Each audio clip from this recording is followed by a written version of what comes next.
시편 23편 1절에서 6절 말씀입니다.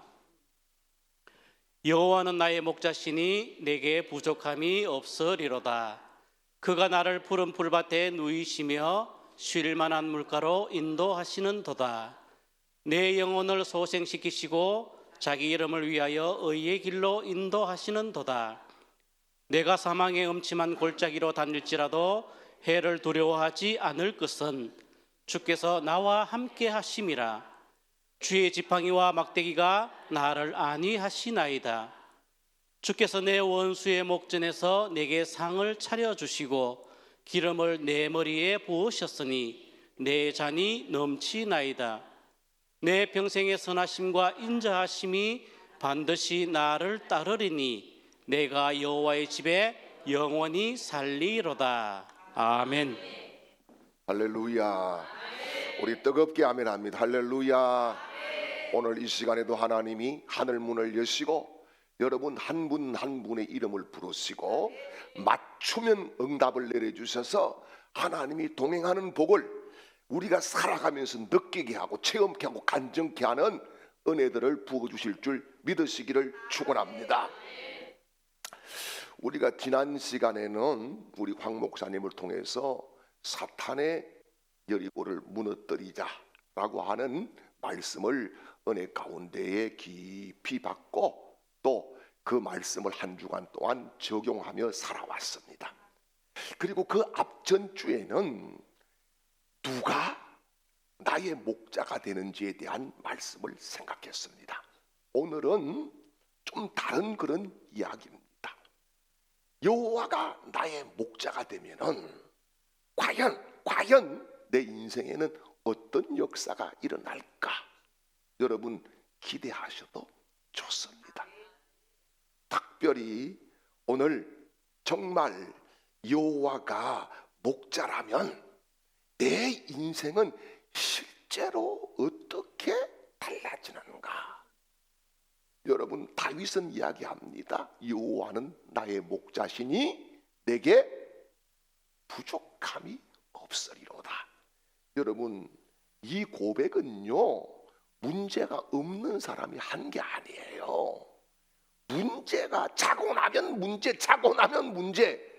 해결하면 고민, 해결하면 또 고민, 이런 점철된 문제와 고민 앞에서 분명한 목자를 경험한 사람이 하나님께 올려드린 고백입니다.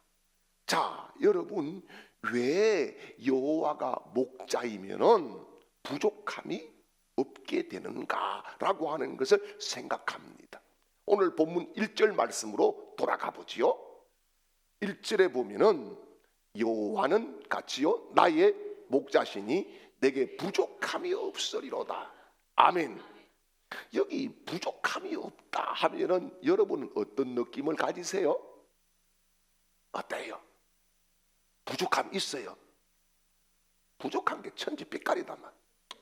세비랬단 말이야. 수북하다. 우리는 이렇게 받아들일 수 있어요. 그런데 부족함이 없다는 말은요 문제가 없다, 고난도 없다, 얻을 거 다 얻었다, 가진 거 다 가졌다, 이런 이야기가 아니에요. 여기 다윗의 인생은 아주 정반대였습니다. 왜요? 그는 도망자였잖아요. 배신을 당해도 뒤통수 앞통수 다 맞았잖아요. 자식이 반역을 하잖아요. 뿐만 아닙니다. 여러분 계속되는 전쟁 속에서 두려움 가운데에 그는 살았어요. 그런데 그런 사람이 뭐라 그래요? 나는 부족함이 없습니다. 여러분 이게 말이 되는 소리입니까? 헛소리 아닐까요? 그런데 여기 부족함의 의미를 잘 우리가 오늘 확인해야 돼요. 어떻게 해요? 히브리어로 부족함이라고 하는 말은 하세르라고 하는 단어를 써요. 이 하세르라고 하는 말은 결핍되다는 거예요. 결핍됐다. 또요 모자라다. 또요 생존에 필요한 것이 딱 끊기고 잘렸다 이런 말이에요. 그런데 뭐라 그래요? 부족함이 없다라고 했잖아요. 중요한 것은 뒤에 단어입니다. 없다라고 하는 거예요. 그래서 이 다윗의 고백은 뭐냐? 내가 원하는 거 다 가지고 누린다? 이게 아니라 하나님은 내가 살아가는데 필요한 것을 한 번도 끊어보신 적이 없다 이 말이세요. 저도 이런 거를 경험합니다. 많이 경험해요. 제가 부산에 학교를 다닐 때에 참 어렵게 살았어요. 우리 동네가 용사촌이었어요. 오늘 우리 큰아들이 왔는데 우리 큰아들이 그때 아마 2학년 3학년 이렇게 됐을 것 같은데 용사촌에 살았어요. 용사촌은 6.25 참전 용사들이 국가에서 지어진 집이었어요. 그 집이 똑같이 생겼어. 앞집 뒷집 돌아봐도 똑같이 생겼어. 그런데 우리가 지금 쌀이 없어서 3일 굶었어. 3일을 굶었어요. 학교를 갔다 오는데 또 절망을 하고 돌아옵니다. 오늘 가면 또 굶어야지. 그런데 제가 굶는 거는 괜찮지만 자식 굶는 거는 못 보는 게 그 부모 아니에요? 근데 집에 딱 들어오는데 밥 냄새가 나는 거예요. 밥 냄새가 희한하게. 야, 쌀이 없었는데 우리 집 주고 어디 도깨비 방망이 두드렸나? 어떻게 쌀이 생겼을까? 이렇게 생각을 했어요. 그런데 제가 와서 물었어요. 여보, 쌀이 어디 났어요? 했더니 누군지 모르는데 쌀을 40kg를 갖다 놨다는 거예요. 그래서 밥을 오늘 우리가 마음껏 먹어보자는 거예요. 그래서 여러분 밥을요 배가 빵실하게 나올 때까지 실컷 먹었어요. 그리고 이틀이 지났어요. 이틀이 지났는데 어떤 분이 문을 뚝뚝 두드려요. 누구세요? 하니까 저 밑에 쌀가게 주인이 돼. 그 어떻게 오셨어요? 그랬더니 쌀이 배달이 잘못 가가지고 쌀이 배달이 잘못 가가지고 우리 집에 왔대. 앞집에 갈게 우리 집에 왔대. 그래서 어떻게 해요? 우리가 쌀을 지금 한 이틀 먹었는데 돌려드릴게요. 그랬더니 아이고 그 쌀 팔아 먹자. 예, 돈이 없는데 쌀값 못 주는데 나중에 천천히 주세요. 야, 하나님이 또 이렇게 배달 실수를 통해서 먹여주신다. 이게 부족함이 없다는 그런 뜻이에요. 이 부족함이 없다. 다윗이 그런 인생을 누리고 살았다 그런 말씀이에요. 여러분, 다윗이 그런 삶을 누리는 것이 누구 때문이에요? 목자 때문이라는 거예요. 목자는 히브리어로 라아라고 하는 말을 쓰는데 이거는 먹이다, 인도하다, 보호하다, 책임지다 이런 뜻이에요. 중요한 것은 여러분 우리가 양이면은 기억하십시오. 미래를 내가 준비하는 게 아니요. 목자가 준비해야 돼. 예? 여러분 양이 길을 계산하고 몇 킬로 갈 것이다. 한 번도 해본 적이 없어. 목자가 어느 방향으로 갈지, 몇 킬로를 갈지, 목자가 어디로 갈지 그것은 목자가 정하는 거예요. 여러분 양의 안정성이 양이 막 힘이 있고 능력이 있고 파워풀해가지고 나오는 게 아니에요. 뭐예요? 목자가 책임지는 데서 양의 자신감이 나오는 거예요. 여러분 우리의 자신감이 어디서 나와요? 하나님이 나의 목자니까 나오는 거지. 하나님이 나를 책임지니까 나오는 거지. 그렇습니다. 그래서 여기에 부족함이 없다는 이 선언은 환경의 선언이 아니에요. 뭐예요? 관계의 선언입니다. 하나님과 나와의 관계에서만 나올 수 있는 고백이 부족함이 없다 이거예요. 그래서 부족함이 사라지는 진짜 이유, 이걸 우리가 살펴봐야 되는데 사람이 왜 부족함을 느끼죠? 몇 가지가 있어요. 첫째는 뭐냐? 실제적인 결핍보다 통제 불안에서 와요. 야, 이거 떨어지면 어떡하지? 이 통제가 안 되는 거, 여기에서 결핍을 더 확 가슴에 느끼게 되는 거예요. 두 번째는요, 미래가 궁금해. 미래가 내가 책임져야 된다는 이것 때문에 불안감이, 부족함이 팍 엄습해 오는 거예요. 야, 어떻게 하지? 내 나이가 벌써 이렇게 됐는데 야 미래가 어떻게 될까 불안하잖아요. 예? 그래서 부족함을 느끼는 거예요.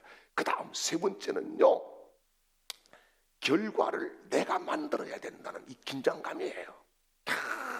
이번에 이거 잘 돼야 된다, 이번에 안 되면 큰일 난다, 나는 완전히 가는 거야. 이것 때문에 결핍을 느끼는 거예요. 그리고요, 실패하면 어떡하지? 내가 감당해야 될 거 아니야? 이것 때문에 결핍을 사실 저도 느끼고 여러분들도 느끼고 살아가는 거예요. 그런데 여러분, 하나님이 목자가 되시는 순간에 이 부담감이 목자에게로 넘어가는 거예요. 그래서 평안함이 오는 거예요. 그래서 안정감이 오는 거예요. 그래서 상황은 똑같을지라도 책임자가 달라졌다, 이것 때문에 평안함이 오는 거예요. 할렐루야. 그래서 시편 23편 우리가 마르고 닳도록 잘 외우고 묵상하고 하는 건데, 자 보십시오. 목자라고 나옵니다. 그 다음에요, 부족함이 없다 그래요. 그 다음에 가가지고 초장, 또요 물가, 소생, 꼴짝이, 상, 이런 이야기를 하고 있어요. 그러면은 여러분, 공급이 먼저입니까? 목자와의 관계가 먼저입니까? 목자와의 관계가 먼저예요. 목자가 확정되면은 공급은 따라온다, 이런 말씀. 똑같은 재정의 위기 상황 속에서도 어떤 사람은 평안을 누립니다. 그런데 어떤 사람은요 불안합니다. 똑같은 질병 속에서도 어떤 사람은 평안해. 근데 어떤 사람은 야, 내일 죽으면 어떡하지? 자꾸 불안해지는 거예요. 네? 차이가 뭘까요? 바로 목자의 인식 차이입니다. 네? 부족함이 없다는 이 말은 원하는 것이 다 있고 내 뜻대로 다 됐다, 이게 아니에요. 하나님이 나를 책임지고 계신다. 할렐루야. 그래서 두려움이 떠나간 상태가 뭐예요? 부족함이 없는 거예요. 그래서 여호와가 목자면은 문제가 있더라도 결핍의 공포가 떠나갈 줄 믿으시기를 축원합니다. 그러므로 여기 시편 23편의 진짜 메시지가 뭐냐? 다윗의 고백은요, 내가 안전하다, 이게 아니에요. 뭡니까? 나는 다 맡겼어요, 이런 고백이에요. 여러분, 오늘 짐덩어리 다 지고 오셨잖아요. 집안의 짐덩어리, 사업의 짐, 자식의 짐덩어리, 질병의 짐덩어리, 나는 맡겼다. 할렐루야. 이게 뭐예요? 목자가 나를 책임진다, 이런 말씀인 거예요.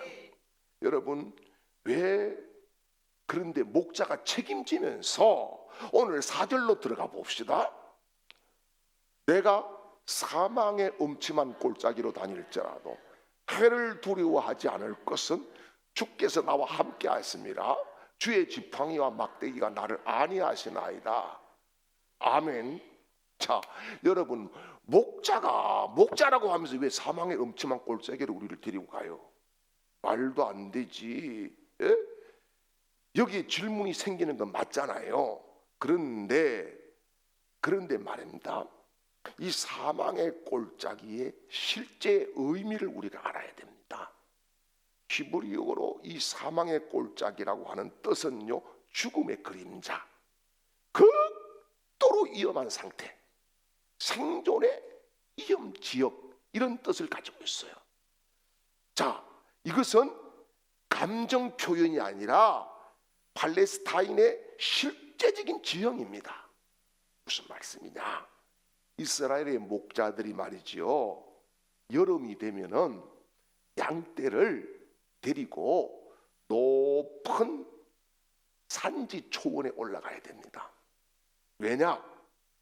여름에는 말이에요, 여기 물이 다 말라요. 우리하고 달라요. 물이 낮은 곳은 다 마르고 풀이 다 죽어. 그렇기 때문에 높은 곳에 가면 물도 있고 높은 곳에 가면은 뭐예요? 풀도 있어요. 그래서 그리로 이끌어 올라가는 거예요. 그런데 반드시 통과되는 지역이 어디냐? 바로 사망의 음침한 골짜기예요. 자, 여러분, 왜 그러면 목자가 그 길을 선택할까? 양을 죽이는 목적이 아니라 살리는 목적입니다. 예? 높은 초장에 올라가야 거기에서 생명을 누릴 수 있기 때문입니다. 그래서 그 길을 가는 길이 다양한 것이 아니라 한 길밖에 없었다는 거예요. 이스라엘에 저도 몇 번 다녀오면서 이런 곳 저런 곳을 가보면은요, 진짜 지형이 그렇게 생겼어요.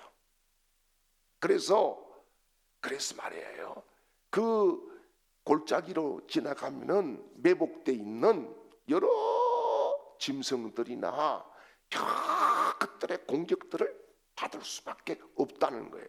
그런데 말이지요, 여기서 신앙이 갈립니다. 뭐예요? 양의 시선은 위험이에요. 죽음 같아. 그런데 목자의 시선은 생존이에요. 사는 거예요. 살리려고 하는 거예요. 여러분, 신앙에 결정적인 오해가 있어요. 많은 성도들이 이렇게 생각합니다. 하나님이 함께하면은 골짜기가 없어져야지. 사망의 골짜기가 오늘 그냥 딱 없어져야지. 오늘 예배가 드리고 나가면 사망의 골짜기가 없어져야지. 하나님이 함께 하시면. 그런데 시편 23편은 다르게 말씀해요. 사망의 골짜기가 없어지는 것이 아니라 주께서 동행해 주신다. 할렐루야. 여러분, 다윗의 고백을 보십시오. 골짜기가 없어졌다 이게 아니에요. 두려움이 없어졌다. 할렐루야. 여러분, 두려움이 사라지는 이유가 뭡니까? 핵심 말씀이 오늘 나오고 있어요. 주께서 나와 함께 하시기 때문이다. 여러분, 여기에 함께 한다는 이 말은 임마디라고 하는 그 히브리어를 쓰는데 여기서 임마누엘이 나오고 그러는 거예요. 그런데 단순한 동행이 아니에요. 단순한 동행이 아니라 곁에서 밀착해서 보호하는 거예요. 목자가 앞에서 야 따라와 이게 아니라 딱 밀착해가지고 나를 위험에 처하지 않게 지금 경호하고 보호하고 지켜주고 함께 하신다는 말씀이에요. 그래서 양은 알아요. 뭘요? 환경이 위험하지만은 나는 혼자가 아니다. 혼자가 아니다. 여러분, 저와 여러분은 혼자가 아닙니다. 어젯밤에도 눈물의 골짜기를 지나왔을지라도 오늘 하나님이 나와 함께 이 아침을 맞이하고 하나님이 나와 함께 이 길을 걸어가고 계시는 줄 믿으시기를 축원합니다. 목자가 위험을 그러면은 다 제거하고 가면 되잖아. 우리 생각이지요. 그런데 그렇지 않아요. 왜냐하면은 이 골짜기를 지나가면서 양이 힘을 얻고 체험을 하고 하나님을 더 신뢰하게 되어 있다는 말씀이에요. 그래서 여러분, 초보 신앙은 하나님, 이게 뭡니까? 왜 이런 일이 생깁니까? 이렇게 하지만은 성숙한 신앙은 하나님 어디로 인도하시나요? 저는 믿어요. 이렇게 가는 거예요. 할렐루야. 여러분, 절망의 골짜기, 또 관계의 골짜기, 재정의 위기의 골짜기, 뭐 사역의 정체의 골짜기 다 있어요. 이때 우리는 스스로 느낍니다. 하나님이 떠난 거 아니야? 그러나 시편 23편은 뭐라 그럽니까? 가장 가까운 구원의 시간이 되었다고 말씀합니다. 하나님이 멀어진 때가 아니라 하나님이 가장 밀착해서 정밀하게 나를 이끌어가는 구간이 오늘 저와 여러분이 만난 이 위기인 줄 믿으시기를 축원합니다. 그러므로 오늘 우리가 절망을 버리고 돌아갑시다. 여러분, 근심도 다 십자가에 버리고 돌아갑시다. 하나님이 나와 함께 한다는 확신을 가지고 돌아갑시다. 여러분, 골짜기는 버림의 증거가 아니에요. 뭐예요? 더 높은 초장으로 인도 중이다. 여러분, 우리는 지금 인도받고 있어요. 인도 중이에요. 더 좋은 곳으로, 더 하나님이 책임지는 곳으로. 그래서 다윗은 환경을 보고 절망하지 않고 임재를 보고 찬양하는 겁니다. 여러분, 그렇습니다. 저와 여러분이 패를 두려워하지 않는다. 패를 두려워하지 않는다. 이거는요, 용기가 생긴 게 아니에요. 자꾸 용기라고 이야기하는, 용기가 아니에요. 이게 뭐예요? 하나님과 동행의 확신인 거예요. 하나님과 동행의 확신. 그래서 여러분 5절 말씀을 보지요. 5절입니다. 주께서 내 원수의 목전에서 내게 상을 차려주시고 기름을 내 머리에 부으셨으니 내 잔이 넘치나이다. 아멘. 여러분 잔이 넘치시기를 주님의 이름으로 축복합니다. 축복의 잔이 넘치고, 할렐루야, 응답의 잔이 넘치고, 아멘이지요. 여러분 일생 동안 하나님이 부어주시는, 채워주시는 잔이 넘치는 은혜로운 인생을 살아갈 줄 믿으시기를 축원합니다. 여기에 여러분 뭐라 그럽니까? 다윗이 이야기하는 것은 주께서 원수의 목전에서 내게 상을 차려주셨다, 이렇게 이야기합니다. 여러분, 다윗이 문제가 풀어졌다, 문제가 떠나갔다, 전쟁이 종결됐다, 원수를 죽였다, 이게 아니에요. 뭡니까? 원수의 목전에서 내게 상을 차려주셨다. 이게 뭡니까? 원수가 보는 자리 앞에서 상을 차려주셨다, 이 말이에요. 이게 뭐냐? 여러분, 목전이라고 하는 이 말은 내게더라고 하는 말인데, 이것은요 바로 코앞에 정면에서 이런 이야기예요. 바로 이 자리에서 정면에서 이런 이야기예요. 이게 숨겨진 축복이 아니에요. 드러난 승리를 이야기하는 거예요. 뭐냐? 고대 근동 이 전쟁 문화에서 이 장면은 매우 명확한 거예요. 무슨 말씀이냐? 전쟁에서 승리를 하지 않습니까?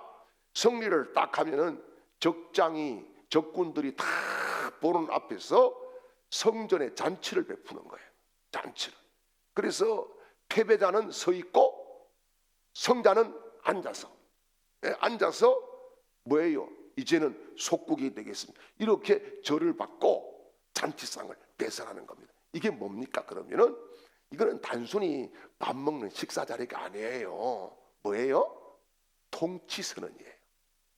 통치선언. 이제는 내가 너를 다스려, 통치선언이에요. 여기 상을 차린다, 이 말은요 가정의 식탁이 아니에요.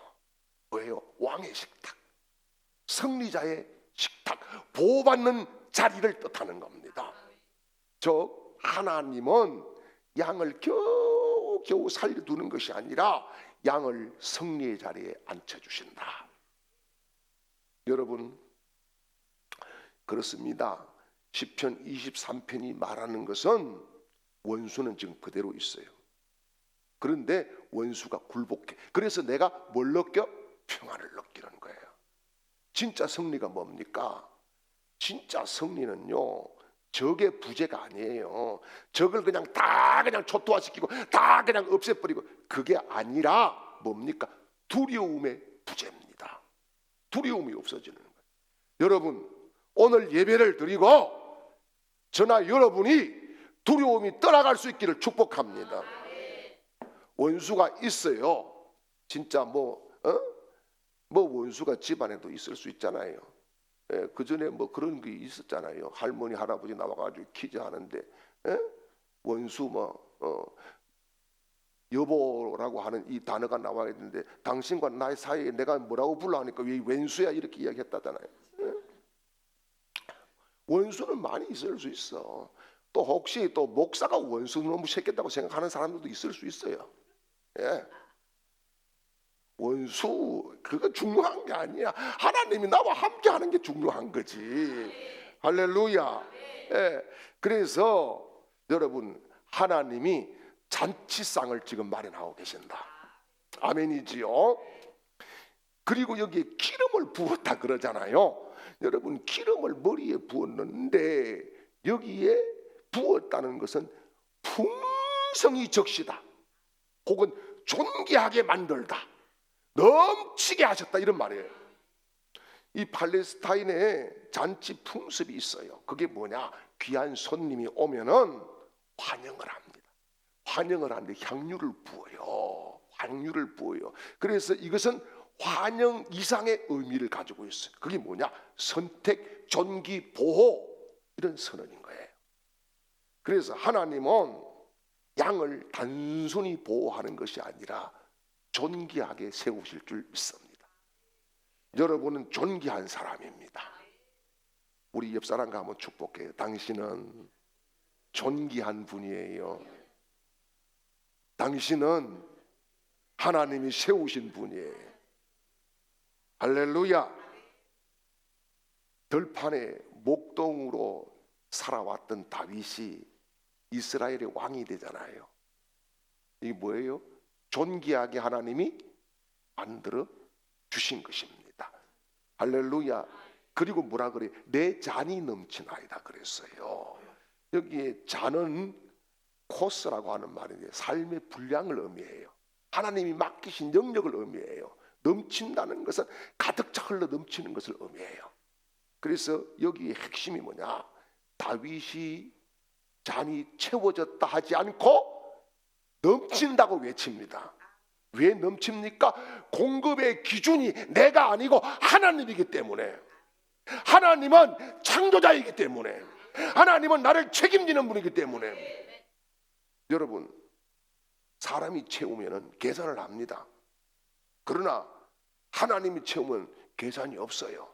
불입했어요. 하나님이 책임지셨어요. 예수님 통해서, 십자가 통해서 저와 여러분을 이미 죄에서 놓아주시고 사망의 권세가 덧 못하게 하시고 우리를 오늘도 푸른 초장으로 이끌어 가시는 줄 믿으시기를 축원합니다.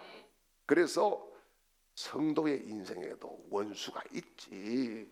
원수가 있어요. 질병이, 또 경제적인 압박이, 또요 관계의 갈등이, 억울함이, 오해가 다 원수잖아요. 그런데 많은 사람들이 그런 이야기를 합니다. 이 문제가 끝나야 평안하겠지. 저도 그렇게 생각한 적이 많아요. 그러나 시편 23편은 그게 아니에요. 목자가 통치하면은 그런 문제 가운데에서도 평안하다. 여러분, 하나님은 원수를 탁 치운 뒤에 축복하시는 것이 아니라 원수가 보는 자리에서 채워주시고 넘치게 하셔서 원수를 열받게 하고, 할렐루야, 원수를 열받게 하는 거예요. 하나님이 나와 함께 하는 것을 확인시켜 주는 거예요. 그래서 시편 23편에 뭐라 그럽니까? 내 평생에 선하심과 인자하심이 나를 따르리니, 이렇게 말씀했어요. 여기 따른다는 것은 뭐냐? 그냥 쫓아오다 추격하다, 이런 것보다 더 강한 의미가 있어요. 그게 뭐냐? 하나님이 나를 끝까지 붙들고 계신다, 이 말이에요. 여러분, 그래서 다윗의 최종 고백은 뭐냐? 하나님이 나를 끝까지 붙들고 계시기에 나는 여호와의 집에 영원히 간다. 그 6절에 그렇게 말씀하잖아요. 6절 한번 볼까요? 내 평생에 선하심과 인자하심이 반드시 나를 따르리니 내가 여호와의 집에 영원히 살리로다. 아멘. 자, 여러분, 이 여호와의 집에 영원히 산다 하니까 죽어서 천국 간다 이렇게 생각하는데 아니에요. 착각입니다. 여호와의 집에 산다 하니까 교회에 와서 산다, 그거 아니에요. 교회 와서 뭘 살아? 교회 와서 살기는 그게 아닙니다. 여기 역사적인 의미를 보세요. 다윗 시대에 성전이 있었어요, 없었어요? 없어요. 성전을 누가 지었어요? 다윗의 아들 솔로몬이 지었어요. 그러면은 여호와의 집에 산다? 그거는 성전에 산다는 게 아니에요. 그러면 죽어서 간다? 그것도 아니에요. 이게 뭐냐? 여기에 여호와의 집이라고 하는 것은 베이트 야훼 이런 말이에요. 베이트 야훼, 이게 뭔가 하면은 하나님의 임재 이런 뜻이에요. 하나님의 통치 안에 이런 뜻이에요. 하나님이 나와 함께하는 상태를 지금 이야기하는 거예요. 그래서 이것은 뭐예요? 장소가 아니라 관계다 이 말씀이에요. 예. 여기 거한다는 것은 머물다, 정착하다, 자리 잡다, 통치 아래 살아간다 이런 말이에요. 그러니까 이게 뭐예요? 머문다는 것은 잠깐 방문이 아니라 종교 활동하는 것이 아니라 삶의 중심이 하나님의 임재 아래 고정되어 있다 이런 말씀인 거예요. 그래서 다윗의 고백은 뭡니까? 이 말씀은요, 하나님 나는 이제 더 이상 떠돌이가 아니에요 이런 말씀이에요. 하나님의 임재가 없으면 떠돌이요 떠돌이. 예, 이리 가고 저리 가고. 그래서 시편 23편의 걸음을 전체적으로 보십시오. 목자, 인도, 회복, 꼴짜기, 승리, 그리고 잔치. 예, 마지막에 뭐예요? 임재 안에 거하는 겁니다. 그래서 시편 23편의 중요한 메시지가 뭐냐? 문제 해결 그게 아니라요, 하나님이 나와 함께하는 사람으로 나는 변화되었습니다 이런 뜻입니다. 여러분, 다윗은 깨달았어요. 푸른 초장이 목적지가 아니라, 물가도 목적지가 아니라 뭐예요? 하나님이 어디서든지 함께하는 것이 다윗의 목적이었어요. 가난할 때도, 병들 때도, 눈물 날 때도, 탄식할 때도, 사람들이 나를 돌로 칠 때에도 하나님이 나는 함께한다. 이게 다윗의 기쁨이었고 최종적인 다윗의 승리였다는 사실입니다. 그래서 여러분, 우리가 사람은 모두 불안하고 떠돌이 생활을 할 수밖에 없어요. 그래서 미래가 불확실하고 관계가 불안하고 생존 걱정이 되고, 그러나 하나님의 임재 안에 사는 사람은 나를 맡겼어. 아버지께 맡겼어. 하나님께 맡겼어. 그래서 시편 23편은 안정으로 종교를 짓고 있습니다. 여러분, 신앙의 목표는 문제없는 인생이 아닙니다. 하나님과 함께 사는 인생인 줄 믿으시기를 축원합니다. 그래서 처음에는 목자로 시작했지만은 끝은 뭡니까? 집입니다. 이 의미는 길에서 시작된 신앙생활이 하나님의 관계 속에서 안정되고 하나님이 책임지는 삶을 나는 살아갑니다. 이런 고백이에요.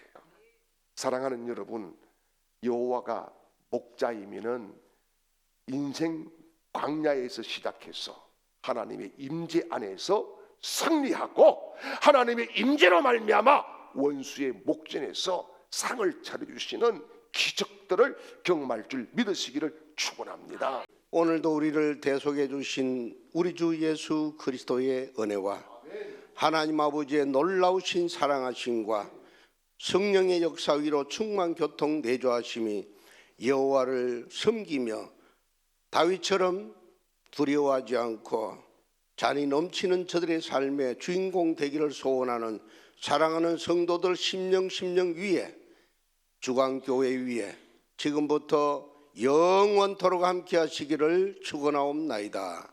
아멘.